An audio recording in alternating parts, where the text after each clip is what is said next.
Je suis François Augusto, notaire à Chabeuil. Mon secteur est celui de la périphérie valentinoise, c'est-à-dire l'ensemble des petites communes qui se situent sur le pourtour de la rocade de Valence, dans la plaine jusqu'au pied du Vercors. Alors, ce secteur a connu une baisse globalement en 2024, avec une baisse du prix des maisons dans l'ancien de 4% et une baisse du prix des appartements de 3,4%. Ça reste quand même le secteur le plus coté du département, avec un prix médian des maisons de 262 000 € et un prix médian des appartements de 135 000 €, soit 1 980 € du mètre carré.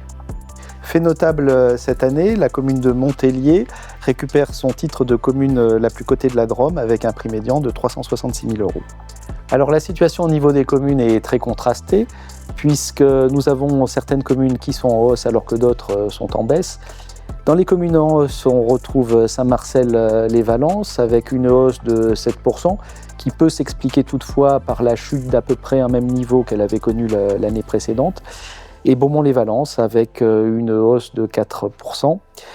D'autres communes sont en forte baisse, certaines ont même dégringolé, c'est le cas d'Étoile-sur-Rhône qui a connu une chute vertigineuse de 15% et de Chabeuil qui a connu une forte baisse de 12%. Les maisons à plus de 300 000 à 400 000 € restent toutefois un produit assez courant sur le secteur, même dans les communes qui ont connu une forte baisse.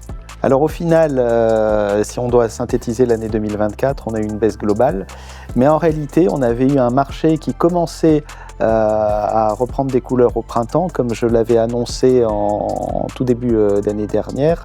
Mais ce que je n'avais pas prévu, c'est la dissolution anticipée du mois de juin, qui a surpris tout le monde et qui a replongé le pays dans un certain attentisme et plombé le moral des Français, ce qui n'est pas bon pour l'immobilier. L'impossibilité d'arriver à voter une loi de finances n'a pas arrangé les choses et les prix ont continué à baisser.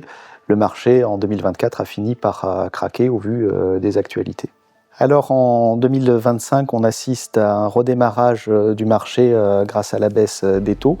Redémarrage qui du coup est plutôt structurel à mon sens, ce qui est positif. Par contre, ce que je crains, c'est une dégradation de la note financière de la France dans les prochains mois, liée à l'incapacité de certains de maîtriser la dépense publique, ce qui aurait pour effet de provoquer une flambée des taux des crédits immobiliers, et par conséquent de bloquer à nouveau le marché. Au final, on va croiser les doigts, on va espérer que je me trompe en ce qui concerne la notation financière de la France et on va espérer que le marché puisse continuer sa reprise naturelle qu'il est en train d'entamer en ce moment. On va rester positif.